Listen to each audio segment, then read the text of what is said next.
there's a paradoxical phenomenon that occurs with a musical octave.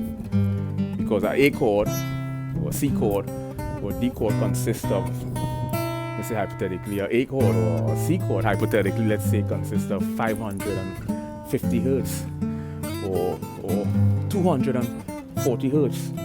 We say an A chord consists of 440 hertz. So when you double the 400,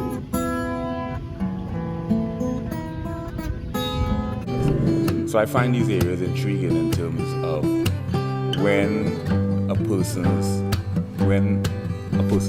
external stimuli is augmented, technically applied to any of the former.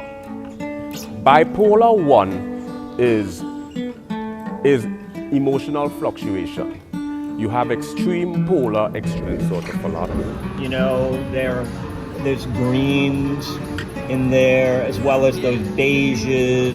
Because an A chord, say an A chord consists of 4. Why does the A note